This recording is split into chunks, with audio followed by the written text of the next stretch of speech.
Robotics and coding is such a great element to add into your elementary STEM curriculum.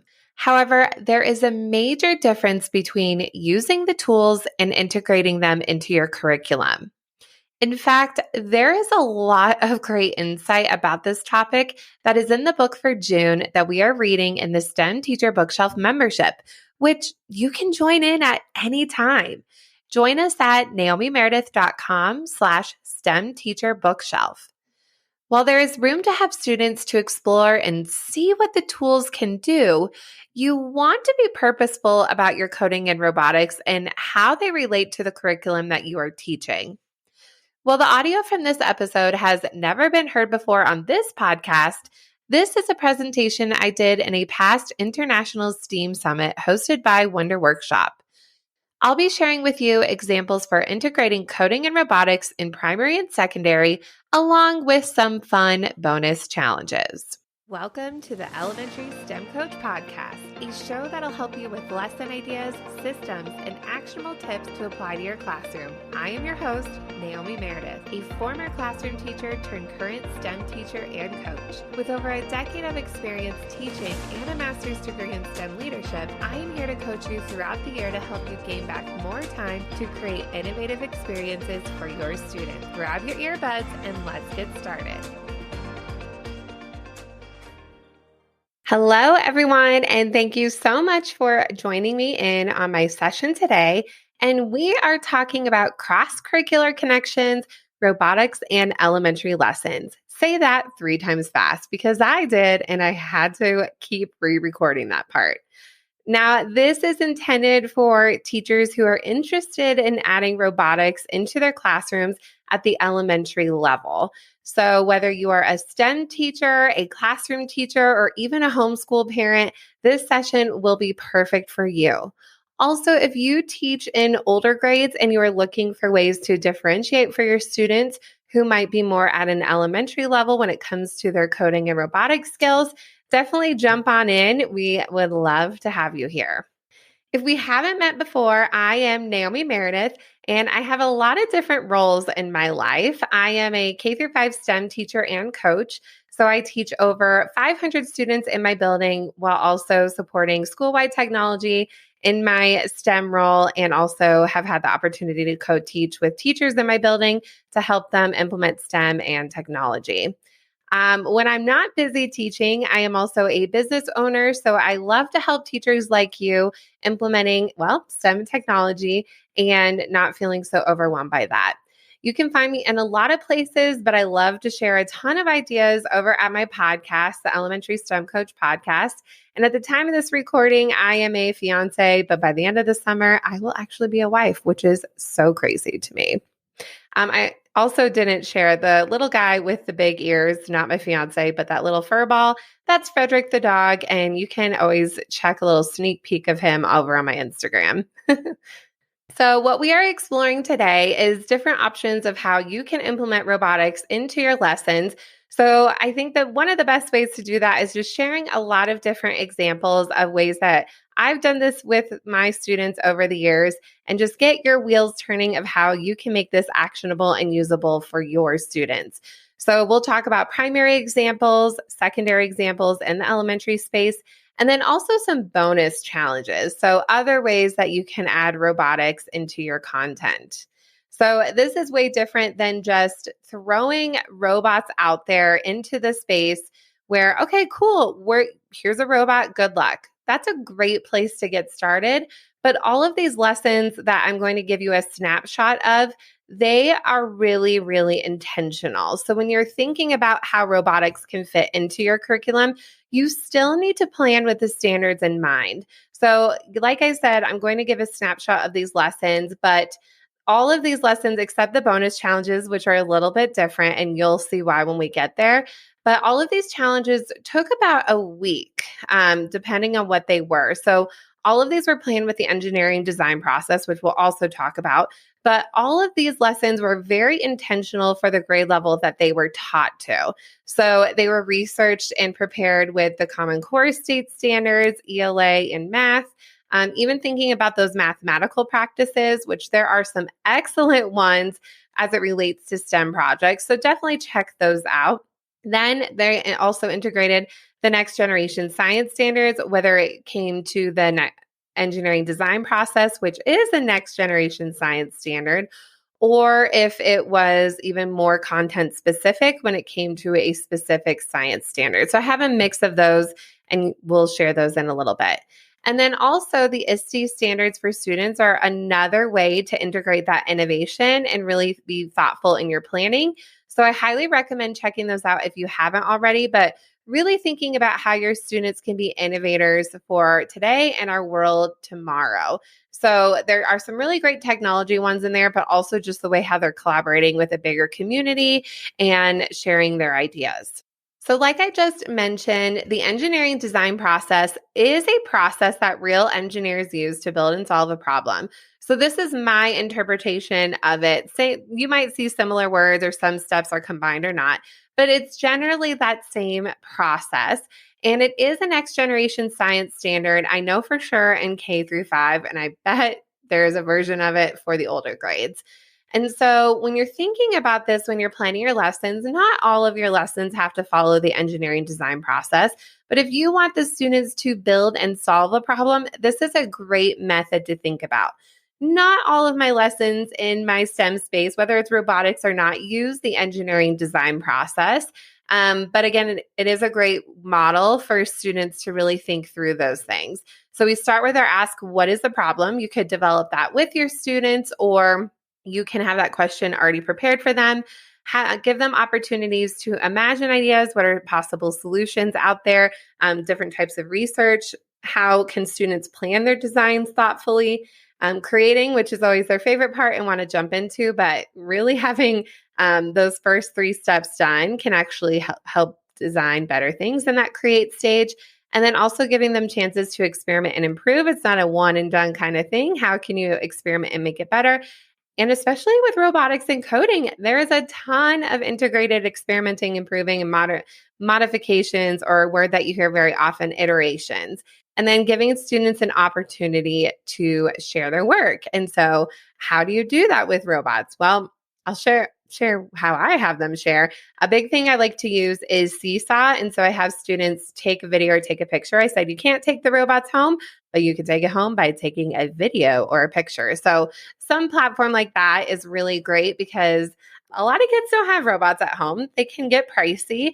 And so it's really cool that students will have this experience in your classroom.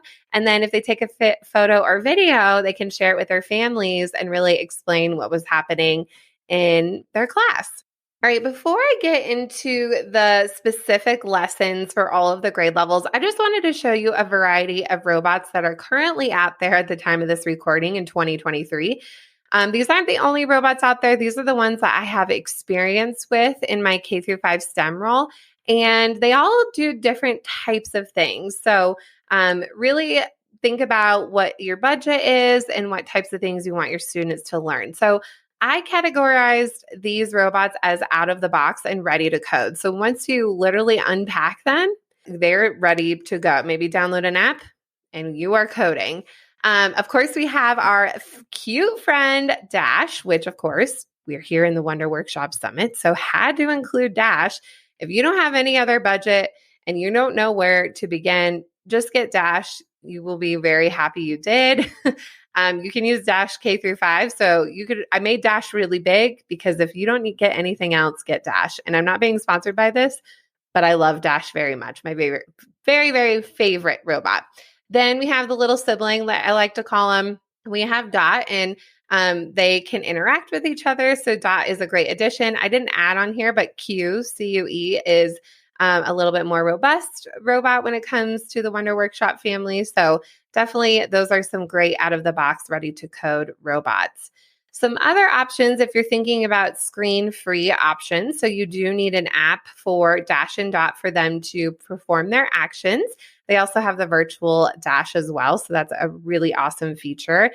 Check into their Class Connect. But if you're looking for something that is screen-free and very durable, I highly recommend the B bot or the blue bot. The difference between the two, the blue bot has the capability of connecting to an iPad. It does everything that the yellow robot does. So it codes with directional coding. So you can kind of see the arrows on top and it will perform the action. It's been hit or miss when it comes to the Bluetooth capabilities. It might be my iPads, it might be the robot, but overall, super great robot. For a cheaper price, if you really, really don't have a budget at all, but you really want a robot in your classroom, the Code and Go mouse does everything that the Bbot and Bluebot does, just not as durable. So think about that and how many students you teach at a time. But again, if you need something for your younger learners, that is a great place to start, especially if you're a classroom teacher. You don't have as many kids as 500 like I do filtering through the month. And so I would definitely get a Code and Go mouse. Then we have that this cute one, the Codapillar. Super fun. So the Codapillar has different segments on its body. And when the student presses play on its back, it will read the segments in order and light up as it's performing the action. So again, it's showing that sequential code and making it even more concrete than the Bbot. So the Bbot will remember everything that they do, but they don't have a list saying, oh, what code did I do? The kids have to remember it. And so the Codapillar is even more simplified, where it has those same type of movements and also has songs and sleeping mode in the segments, but students can actually visually see their code and as the robot is doing that. Another fun one that is new that's good for, I would say, younger learners, but also K through 5 really like this one too, is the Sphero Indie, and it reads the code by the color combinations on these cards. So each card performs a different action, and the cards don't have to be lined up. So Indie can read the colors and then zoom across and go to the next one, depending on how you line up the codes. Very similarly, a lot smaller, I know it looks bigger in the picture. Probably on my computer, this is actually what the real size of this robot is the Ozobot. And so this one, depending on the model, you can actually code with the iPad, but this one will read color codes on the paper. So each code and the pattern that you write performs an action. So a little bit more complicated than Indie, but super fun. And then in the bottom corner, we have the one that's shaped like a tennis ball, and it is about the size of a tennis ball, is the Sphero Bolt. It rolls completely like a ball. Their company is based here in Colorado where I live, which is super fun. But that one can have some more complicated coding options. There are some other models as well. There's also a Sphero Mini that's about the size of a golf ball, again, at a cheaper price. So if you're looking for affordable option and want to add a variety, you can check that out. Then there are some other types of robots that I would categorize as build and code. So over the past couple years, this isn't a new concept, by the way, but when it comes to like the elementary space and thinking about how to take your learners to the next level, maybe you want to add in an element of building and coding. So these aren't the only options, ones that I have experience with or know friends who've been using these. And just taking that coding and that manufacturing to a different level for your younger students. I did put Dash on there. Dash is a build and code option, or I'm sorry, out of the box option, like I talked about. But there are some attachments that go on Dash and Q, and you actually can build things, and Dash can use those things that you build. And there's other cool attachments you can put on Dash. I'm going to show you later in this presentation something that my students built for Dash, and so that's why I included Dash on here, because there are some building elements that you could put on Dash to take it to the next level. At the very top under the word build and code, there are different options for VEX, VEX robotics. This one in the picture is the VEX Go, so a younger version, probably more appropriate for elementary, just getting started with building and coding a robot. So similar to a Lego kit, but not exactly. They do have the VEX IQ, which is a little more complicated. A lot of times people will use VEX IQ in elementary, but as an after school club. So VEX Go might be a great option in the classroom. but Vex IQ, and you can check out their website. There's opportunities with competitions and all that. So definitely look into that. Dash also has competitions, by the way, the Wonder Lake Robotics competition. So there are some building challenges and some creativity. So if you're looking for another way to extend their learning. I also have the Lego Spike Essential Kit on there, and then Lego Spike Prime would be for the older students.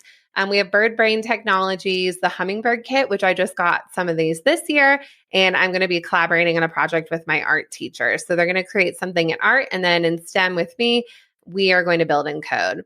And then a similar but different model, different brand is the Sphero Little Bits kit. So lots of different options just when it comes to all of that.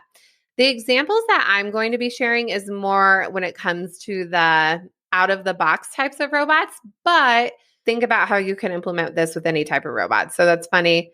The picture right there are kids with the Lego We-Dos. So that's not the one I'm going to be talking about, but I love some Lego We-Dos 2.0. Okay, so here are some fun examples. This is what you came for, all the good stuff. But wanted to give you some background in case you didn't know where to start. So we have right here an example with pre-K. We were talking about different communities, and teachers in their classrooms were talking about communities. And so students were assigned a different part of the community and had to build that part. Then they had to label it with the predetermined labels. So when they rolled a dice with those labels, they would code their robot to follow the pathway to get to those locations. So it was really fun and a collaborative activity, and it brought that building and coding to life in their classroom. And I am going to explain these pretty short. Like I said, all of these are literally a snapshot. These were more than a one-day challenge. These took at least 3 days to complete. So you get to see I'm doing the share piece of the engineering design process.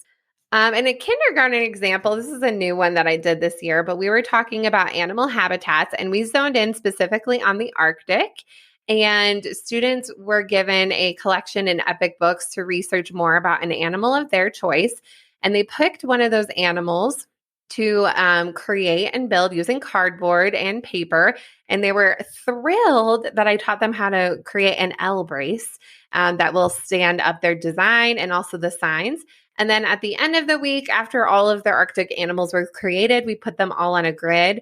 And then they coded their robots to visit all of the animals in the Arctic. So it was a great way for them to share. And then while they were coding and talking, they were talking all about their animals and all the things that they learned that week. Another fun kindergarten example, it was connected to the Very Hungry Caterpillar, so a great literacy lesson. This was actually one of 4 STEM stations that I did in my classroom after we read this story. That's something that I like to implement. So I have a lot of resources to help you with that. But after reading the story, the students had the different items that the caterpillar ate in the story. They rolled the dice, and then they had to code to the thing that the dice landed on. You notice in the picture there are 2 dice. So if they were getting comfortable with the one, then I added in the second dice, and they would have to code to one item and then code to the other. But their code had to play the whole time. So they couldn't just code to one, stop, and then code to the other. They had to code the whole thing. You notice in that back corner, there's the hungry caterpillar, but I disguised a bee bot. So, the bee bot's wearing a mask. So that's fun too. Kids like to dress up these robots, so that can be a challenge in itself. In first grade, this one was very similar to the Arctic animal one, but instead we were talking about animal parents and how they care for their young. And so we talked about the main things that animal parents do for their young, the ones that do take care of their babies. That was a whole discussion too. Not all animal parents care for their young. Some just lay the eggs and leave. But the main things were how they feed, protect, teach, give them shelter, and give comfort.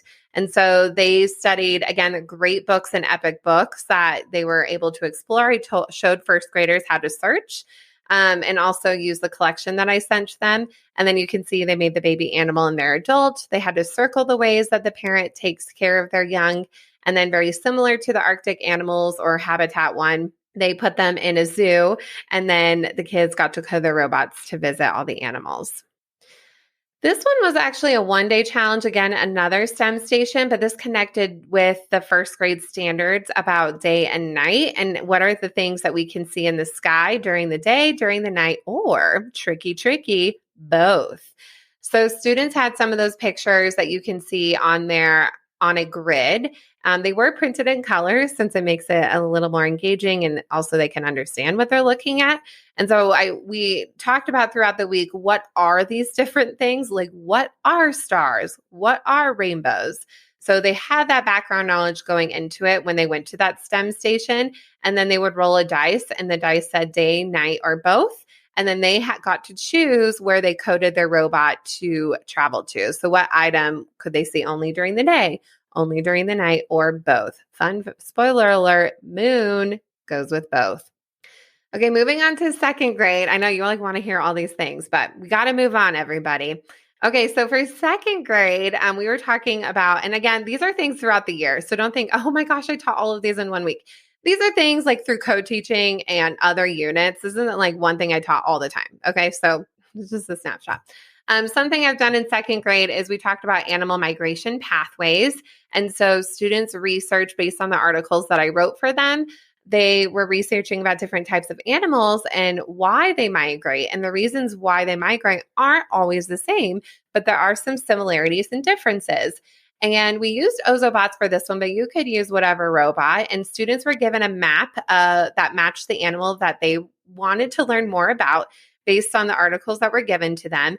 Then using the codes that Ozobot reads, they had to create the migration path for the robot to follow. And they had to go to their migration spot and come back where they started. So the maps did have some, you can kind of see some stars so they knew where to go and numbers, but then they had to figure out the code. Another one is super fun. This is one I've always wanted to do when I taught third grade, and I didn't have robots, but then I made it as a STEM teacher. So this one was fun. We were talking about predator and prey. And for this example, their robot was representing the baby rabbit. So the baby rabbit on the grid, and there was much more cards than this, and they were cut out on a grid where the robot could travel to each of the spots. And their robot, their baby rabbit, had to get back home to its mommy. But the path for the robot wasn't very, very easy. So there's different obstacles, but also good things along the way.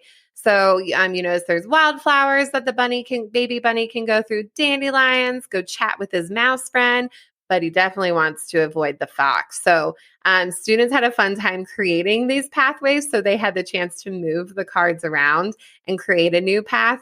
I did tell them you can't make it too difficult. It can't be all predators and it's like blocking because then the baby can't go anywhere, which it is the circle of life. But this was a fun one. So you could do this for other types of animals. So talking fast, but just want to make sure to get through all these. Again, hopefully you're writing down good notes and getting lots of fun ideas. This is the stuff I love, you guys. I love creating lessons. Okay, so going into secondary, not much different, but more things to think about and things that are more content specific for them. So as a whole, this is just in general, if you're thinking about how to integrate robots with what you're doing, any grade, you could use this as a practice tool. So in this picture, you can see that there are different math facts, and whatever they land on, they have to solve, and then they have to collect all of the math facts.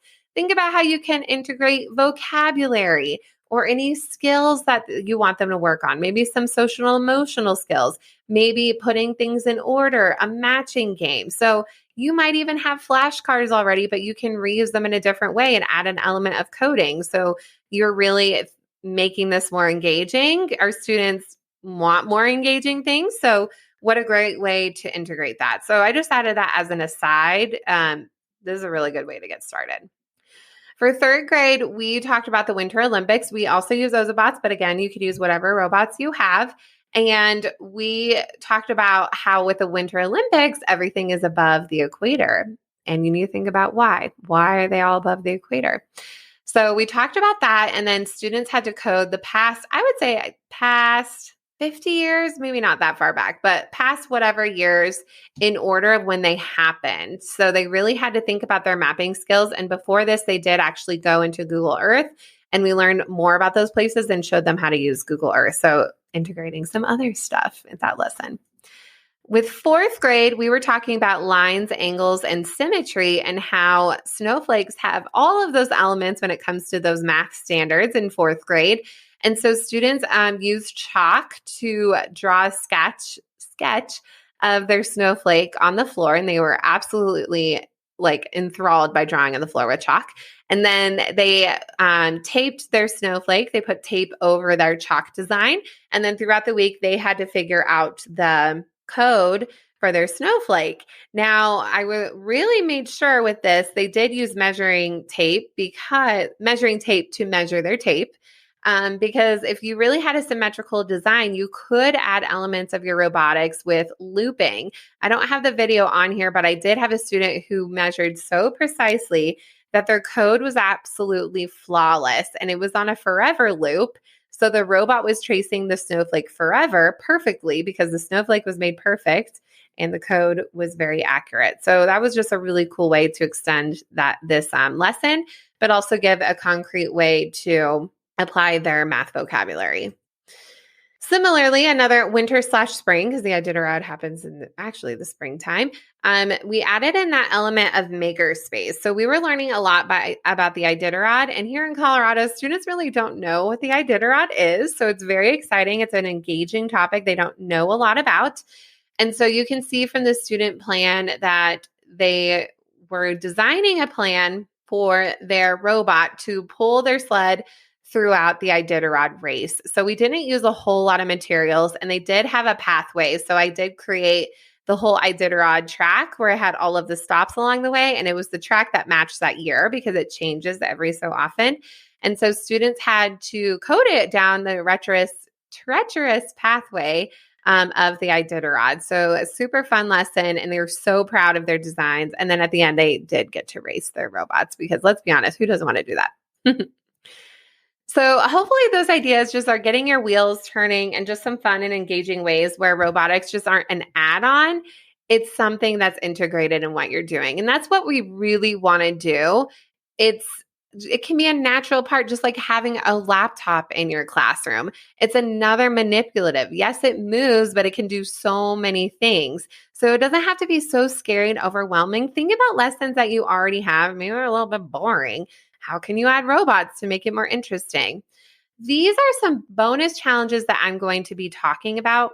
These were more so an after-school club that I did, but if you're scared to try robots, but you do have the opportunity to do an after-school club, this is a little hack that I like to do as a STEM teacher because it is a little more low-key in a club where you have less students, it's more laid back, and then you can try a challenge. This one is from an event that I co-planned in my district. Me and another teacher were in charge of our Dash robotics competition that was district-led, so something that we did with the other STEM teachers. And him and I planned for our whole side of Dash to be all about the Olympics. So there was all of these different challenges, more than what is shown, but all of these different challenges that students had to apply their coding skills that they were doing after school with all of these different fun challenges. They kind of knew some of the things ahead of time. They had similar practice things, but they didn't know it was going to be Olympic themed. So you can see on the left, they got to use the launcher to launch the ball into different basketball hoops and score different points. On the top right, they had to create a foot attachment to shoot the ball into the goal.